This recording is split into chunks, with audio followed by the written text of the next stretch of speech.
Hello everyone, welcome back to my channel. CG pre BEd and pre DLEd का आप लोगों का second counselling 1 तारीख से स्टार्ट होने वाला है। अब देखिए, आज के वीडियो में हम डिटेल से देखने वाले हैं ऐसे स्टूडेंट जिनको एक बार भी कॉलेज अलॉट नहीं हुआ है, आप लोगों को क्या करना चाहिए, आप लोगों को कैसे कॉलेज को सिलेक्ट करना है ताकि आप लोगों को कॉलेज अलॉट हो जाए। जिनका भी नंबर 50 प्लस है या फिर आप लोगों का 50 है तो भी आप लोगों को कॉलेज अलॉट हो सकता है। किस तरीके से आप लोगों को कॉलेज को सिलेक्ट करना है और क्या गलती नहीं करना है, आज की वीडियो में मैं आपको डिटेल से बताने वाली हूँ, तो वीडियो को अंत तक जरूर देखिएगा। अब देखिए, पहली बात तो जो भी स्टूडेंट फर्स्ट काउंसलिंग नहीं करा पाए हैं, आप सभी को सेकंड काउंसलिंग कराना है।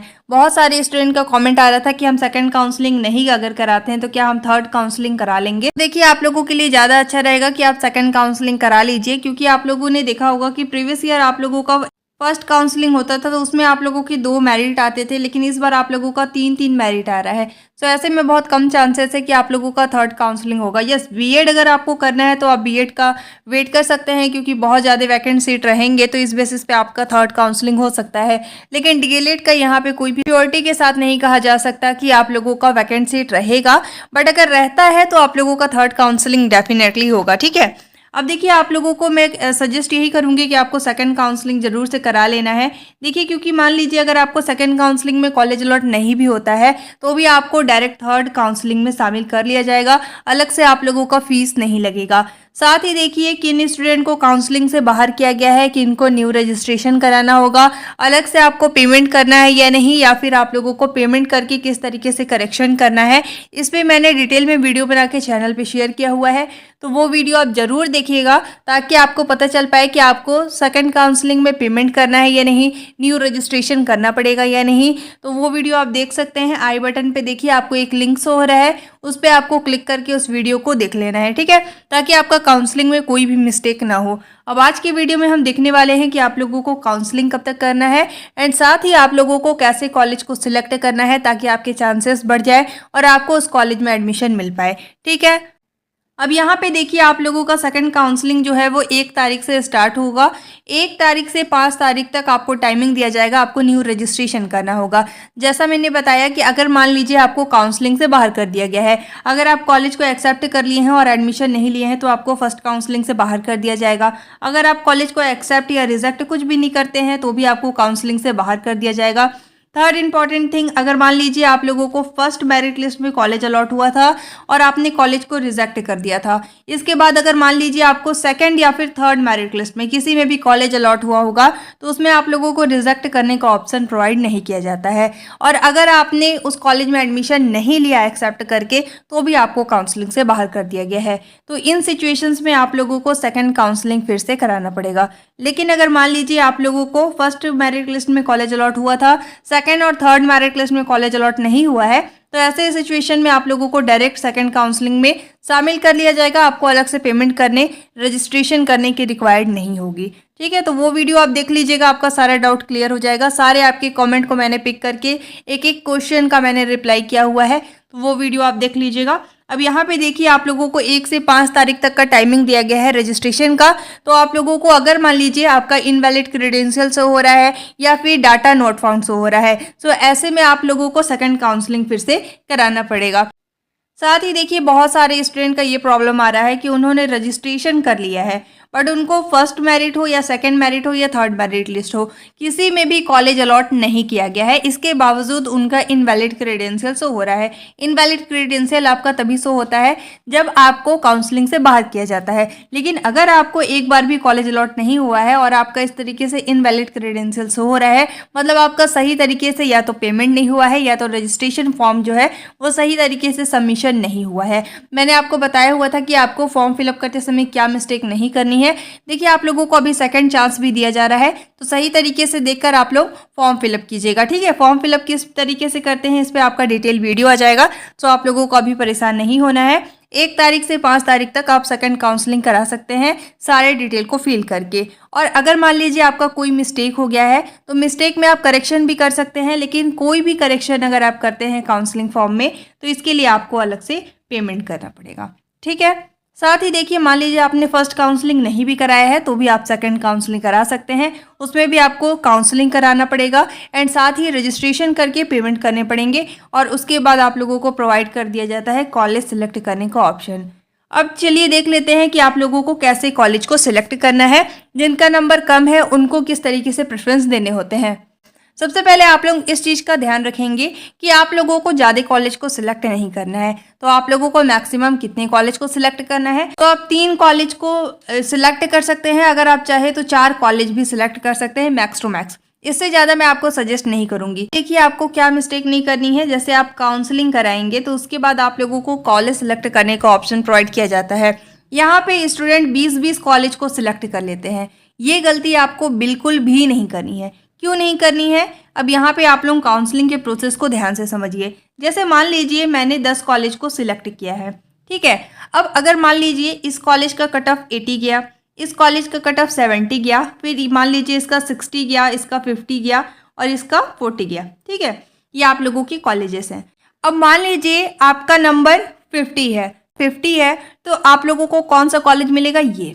अब देखिए बहुत सारे स्टूडेंट का ये भी डाउट रहता है कि अगर हम मान लीजिए हम इस कॉलेज को रिजेक्ट करते हैं तो क्या हमें कोई सा भी कॉलेज मिल जाएगा अदर जो हम फर्स्ट प्रेफरेंस में डाले हैं, सेकंड प्रेफरेंस में डाले हैं। तो ये बिल्कुल ऐसा नहीं होता है। अगर किसी कॉलेज का कट ऑफ आपके नंबर तक जाता है तो ही आपको वो कॉलेज अलॉट होता है। जैसा मैंने बताया अगर आपका नंबर 50 है तो आपको देखिए ये वाला कॉलेज ही अलॉट होगा, इससे ज़्यादा वाले कॉलेज आपको अलॉट नहीं होंगे, भले आपको ये फिर मिल जाए, ठीक है। तो ये बेसिकली डिपेंड करता है कि प्रेफरेंस में आपने कौन कौन से कॉलेज डाले हुए हैं। जिस कॉलेज का कट ऑफ डाउन जाएगा आपके नंबर तक जाएगा वो कॉलेज आपको अलॉट हो जाएगा। अब देखिए जैसे आपको ये कॉलेज अलॉट हो गया, ठीक है। अब मान लीजिए आपको उस कॉलेज में एडमिशन नहीं चाहिए क्योंकि आपने रैंडमली बस कॉलेज को सिलेक्ट कर लिया हुआ था। इवन कई लोग ये मिस्टेक करते हैं कि चॉइस सेंटर वाले को बोल देते हैं कि अपने अकॉर्डिंग आप डाल दीजिए कॉलेज। उनको नहीं पता है कि कितने वैकेंट सीट होते हैं, कितनी कॉलेज में सीट अवेलेबल होते हैं, वो बस अपने अकॉर्डिंग डाल देते हैं। तो ये तो गलती आपको बिल्कुल नहीं करनी है। सबसे पहले आपको ये देखना होता है कि कौन से कॉलेज आपके नियरेस्ट प्लेस में है जहां आप एडमिशन ले सकते हैं, या फिर आपको ये भी देखना है कि कितनी सीट वहां पे अवेलेबल है। कई कॉलेज ऐसे हैं जहां पे 50 सीट है, कई कॉलेज ऐसे हैं जहां पे 100 सीट है। तो आपको ऐसे कॉलेज को सिलेक्ट करना होता है जहाँ पे ठीक ठाक सीट हो और जहाँ आप एडमिशन ले सके, ठीक है। तो मान लीजिए आपको ये कॉलेज अलॉट हुआ, आपने कॉलेज को रिजेक्ट कर दिया। अब आपके पास सिर्फ एक चांस ही और बच जाता है क्योंकि रूल्स के अकॉर्डिंग एक काउंसलिंग में आपको 2 बार ही सिर्फ कॉलेज अलॉट होगा। एक बार आपको कॉलेज अलॉट कर दिया गया, अगर आप कॉलेज को रिजेक्ट करते हैं तो एक बार और आपको कॉलेज अलॉट किया जाएगा। अब देखिए मान लीजिए आप लोगों का सेकंड मेरिट लिस्ट आया, अब सेकंड मेरिट लिस्ट का कट ऑफ और डाउन जाता है, ठीक है। आप लोगों का फर्स्ट मेरिट आता है उसका कट ऑफ हाई जाता है, लेकिन सेकंड और थर्ड मेरिट लिस्ट का कट ऑफ जो है वो आप लोगों का डाउन जाता है। अब आपको अगर इस कॉलेज में एडमिशन नहीं चाहिए तो यहाँ पे रिजेक्ट का ऑप्शन प्रोवाइड नहीं किया जाता है, इसमें आपको एक्सेप्ट करके जाके एडमिशन लेना होगा। अगर आप एडमिशन नहीं लेते हैं तो आपको काउंसलिंग से बाहर कर दिया जाएगा। इस चीज़ का आप बिल्कुल ध्यान रखिएगा। तो कितने कॉलेज को आपको बेसिकली सिलेक्ट करना है? 3 क्यों बोल रही हूँ, जैसे देखिए मान लीजिए आप लोगों को 3 कोई अलग अलग कॉलेज चाहिए। अब देखिए मान लीजिए आप लोगों को फर्स्ट मेरिट लिस्ट में ये वाला कॉलेज अलॉट हो गया, ठीक है। तो अगर आपको इस कॉलेज में एडमिशन नहीं भी लेना है तो आप इसको रिजेक्ट करेंगे। इसके बाद आप लोगों के पास 2 ही कॉलेज बच जाएगा जिसमें आप लोगों को एडमिशन लेना है, तो इसके अलावा तो कोई और ऑप्शन ही नहीं है। तो देखिए मान लीजिए आप लोगों को सेकंड मेरिट लिस्ट में ये भी कॉलेज अलॉट हो जाता है तो आप लोगों के पास ये चांसेस रहता है कि आप जाके वहाँ पे एडमिशन ले ले। लेकिन अगर आपको एडमिशन नहीं भी लेना है तो भी आप काउंसलिंग से बाहर हो जाएंगे। तो 50 कॉलेज सिलेक्ट करने से बेटर है कि 3 ऐसे कॉलेज को आप सिलेक्ट करें जहाँ पे आप एडमिशन ले सकते हैं। इस चीज़ का आप ध्यान रखेंगे। ज़्यादा कॉलेज आपको सिलेक्ट नहीं करने हैं, सिर्फ 2 से 3 कॉलेज आप ऐसा सिलेक्ट कीजिए जहाँ आप एडमिशन ले सकते हैं। जैसे ही आपको कॉलेज अलॉट होगा आपको एक्सेप्ट करना है, अलॉटमेंट लेटर को डाउनलोड करना है, इसके बाद जाके एडमिशन ले लेना है। ये बहुत ही ज़्यादा लोगों ने गलती किया हुआ है जिसके कारण उनको डायरेक्ट काउंसलिंग से बाहर किया गया है। अब देखिए किस तरीके से आपको पता चलेगा कि कौन से कॉलेज में आपको डालना चाहिए, कौन से कॉलेज में नहीं डालना चाहिए। तो सबसे पहले आप लोगों को अपने नियरेस्ट प्लेस के कॉलेज को देख लेना है। कॉलेज लिस्ट का PDF मैंने टेलीग्राम ग्रुप में शेयर किया हुआ है, तो आप मेरे टेलीग्राम ग्रुप में विजिट करके उस पीडीएफ में कॉलेज की लिस्ट को चेक कर सकते हैं और वहां से 2 या 3 कॉलेज को आप सिलेक्ट कर सकते हैं काउंसलिंग के लिए। बाकी कभी भी आप लोगों को ज़्यादा कॉलेज को सिलेक्ट नहीं करना है। सेकंड इंपॉर्टेंट थिंग, मान लीजिए आपका नंबर काफ़ी अच्छा है, जैसे अगर आपका नंबर 75 है या 75 प्लस है, तो ऐसे में अगर आप एक कॉलेज भी सिलेक्ट करते हैं तो भी आपको कॉलेज अलॉट कर दिया जाएगा, ठीक है। लेकिन ज़्यादा बेटर ये है कि आप 2 कॉलेज को सिलेक्ट करें। क्यों? अगर मान लीजिए ये कॉलेज आपको अलॉट हुआ, आपको उस कॉलेज में एडमिशन नहीं चाहिए, तो आप उसे रिजेक्ट कर सकते हैं। सेकंड टाइम आपको ये कॉलेज अलॉट हो जाएगा और फिर आप इसमें एडमिशन ले सकते हैं, ठीक है। अब अगर आपका अच्छा नंबर नहीं है तो आप लोगों को 3 कॉलेज को सिलेक्ट कर लेना है, लेकिन अगर आपका अच्छा नंबर है तो आप 2 कॉलेज सिलेक्ट कर लीजिएगा, ये आपके लिए ज़्यादा बेटर रहेगा, ठीक है। अगर आपका अच्छा नंबर नहीं है तो आप 3 कॉलेज को सिलेक्ट कर सकते हैं। क्यों? क्योंकि देखिए, मान लीजिए अगर इस कॉलेज का हाई कट ऑफ जाएगा तो इसमें से आपको 2 कॉलेज में से कोई सा कॉलेज अलॉट हो सकता है। लेकिन अगर मान लीजिए आपको ये भी कॉलेज अलॉट नहीं होता तो आपके पास 2 ऑप्शंस बच जाएंगे। अगर आपका अच्छा नंबर नहीं है तो आप लोगों को 3 कॉलेज को सिलेक्ट कर लेना है। जैसे मान लीजिए इस कॉलेज का कट ऑफ हाई गया तो इसमें से 2 कॉलेज में से किसी में आपका नाम आ सकता है। और अगर मान लीजिए आपको ये कॉलेज अलॉट हो गया, ठीक है, अब आपको इस कॉलेज में एडमिशन नहीं चाहिए तो आप कॉलेज को रिजेक्ट करेंगे, तो इसमें से 2 कॉलेज में से आपका किसी में भी नाम आ सकता है। लेकिन अगर आपका नंबर अच्छा है और आपने 2 कॉलेज सेलेक्ट किया है तो ऑब्वियसली आपको फर्स्ट में कॉलेज अलॉट हो सकता है या फिर सेकंड में कॉलेज अलॉट हो सकता है। तो आप ऐसे कॉलेज को ही सिलेक्ट कीजिएगा जिसमें आपको एडमिशन चाहिए। इन दोनों कॉलेज में से कोई सा भी कॉलेज आपको अलॉट हो सकता है, इस चीज़ का आप ध्यान रखेंगे। साथ ही देखिए, आप लोगों का जिनका नंबर बहुत कम है, जैसे आप लोगों का अगर 50 तक नंबर है, ठीक है, 50-55 नंबर है, तो आप लोगों को देखिए ऐसे कॉलेज को सिलेक्ट करना है जहाँ पे ज़्यादा वैकेंट सीट है। क्यों? क्योंकि देखिए, आप लोगों को फर्स्ट मेरिट लिस्ट जब जारी होगा उसमें आप लोगों का ऑलमोस्ट सीट जो है वो फुल हो जाएगा। लेकिन आपको ये भी ध्यान रखना है कि आप लोगों का ये नियरेस्ट या फिर जहाँ आप एडमिशन ले पाए ऐसे कॉलेज को ही आपको सिलेक्ट करने हैं, ठीक है। तो सबसे पहले आप लिस्ट देख लीजिएगा और ऐसे कॉलेज को देखिएगा जहाँ पे आप एडमिशन ले सकते हैं, जहाँ पे ज़्यादा वैकेंट सीट बचा हुआ हो। ऐसा नहीं है कि आप लोगों का 100 में 100 सीट ही वैकेंट रहना चाहिए, लेकिन एटलीस्ट आप लोगों का वहाँ पे 20 सीट हो, ठीक है। ऐसे कॉलेज को आप लोग देख लीजिएगा। इसके बाद देखिए, आप लोगों का फर्स्ट मेरिट लिस्ट में कुछ सीट फुल हो जाता है। इसके बाद जितने सीट बचे रहेंगे उस बेसिस पे आप लोगों का सेकंड मेरिट लिस्ट आएगा। इसके बाद आप लोगों का थर्ड मेरिट लिस्ट आएगा। तो इसमें आप लोगों की चांसेस ये हैं, जिनका नंबर कम है उनको सेकंड मेरिट या फिर थर्ड मेरिट में ही कॉलेज अलॉट होगा। लेकिन अगर आपका नंबर अच्छा है तो आप लोगों को फर्स्ट मेरिट में ही कॉलेज अलॉट कर दिया जाएगा। इस चीज़ का आप ध्यान रखेंगे। और काउंसलिंग करते समय आप लोगों को ध्यान रखना है कि नॉन साइंस और साइंस बैकग्राउंड, इसमें आप लोगों को कोई भी मिस्टेक नहीं करनी है। अगर मान लीजिए आपका नंबर अच्छा है और आप गवर्नमेंट कॉलेज के लिए अप्लाई करते हैं, तो आपको ये भी पता होना चाहिए कि नॉन साइंस कैटेगरी के लिए अगर मान लीजिए आपका नंबर कम भी है, इस बार आप लोगों का 60 नंबर तक गवर्नमेंट कॉलेज कोरिया में दे दिया गया है, ठीक है। तो ये नॉन साइंस स्टूडेंट के लिए है, लेकिन साइंस स्टूडेंट वाले का आप लोगों का 70 प्लस नंबर ही गया हुआ है, ठीक है। तो इसलिए आप लोगों को साइंस और नॉन साइंस में ध्यान रखना है। सेकंड इंपॉर्टेंट थिंग कि आप लोगों को ऐसा नहीं करना है, अगर आप मान लीजिए नॉन साइंस के हैं तो आप साइंस बैकग्राउंड को सिलेक्ट करके वहाँ पे काउंसलिंग करा लिए। ऐसे भी करेंगे तो आप लोगों को कॉलेज अलॉट नहीं होगा, क्योंकि नॉन साइंस के कंपैरिजन साइंस का कट ऑफ हमेशा हाई जाता है। साथ ही देखिए, जैसे मान लीजिए आप लोगों का गवर्नमेंट कॉलेज का कट ऑफ 75 गया हुआ है, ठीक है, और अगर आपका नंबर 70 तक भी है तो भी आप लोगों को नॉन साइंस में कॉलेज अलॉट कर दिया जाता है। लेकिन अगर आप साइंस बैकग्राउंड के हैं, किसी कॉलेज का कट ऑफ 75 गया हुआ है, तो अगर आपका नंबर 74 या 73 है, इससे ज़्यादा डाउन कट ऑफ नहीं जाता है, तो आपको कॉलेज अलॉट किया जाएगा, ठीक है। आई होप आपके ये सारे डाउट्स क्लियर हुए होंगे। अब सबसे इम्पॉर्टेंट थिंग कि आप लोगों का 30 तारीख को फर्स्ट राउंड का लास्ट वैकेंट सीट जारी किया जाएगा और इसमें आपको पता चलेगा कि कितने सीट बचे हुए हैं और उसी बेसिस पे आप लोगों का सेकंड काउंसलिंग होने वाला है। मान लीजिए 100 में से 50 सीट आप लोगों का फुल हो चुका है, तो 50 सीट के लिए ही आप लोगों का सेकंड काउंसलिंग होगा। सेकंड काउंसलिंग होने के बाद अगर वैकेंट सीट रह जाते हैं तो आपका थर्ड काउंसलिंग होगा। आप लोगों को पता होगा कि बीएड में कोई भी एडमिशन नहीं लेना चाह रहा है, तो इसलिए आप लोगों का बीएड में बहुत ज़्यादा वैकेंट सीट है। तो अगर आप अदर स्टेट के हैं या फिर आप लोगों का नंबर कम है तो भी आपको परेशान नहीं होना है, क्योंकि आप लोगों को नेक्स्ट मेरिट लिस्ट में शामिल कर लिया जाएगा। साथ ही वैकेंट सीट काफ़ी बचे हुए हैं, तो थर्ड काउंसलिंग होने के भी चांसेस ज़्यादा इसमें दिख रहे हैं। लेकिन डीएलएड में कम सीट है, आप लोगों का 6000 अप्रॉक्स सीट है और साथ ही आप लोगों का इस बार 3 लाख स्टूडेंट ने एग्जामिनेशन दिया हुआ है।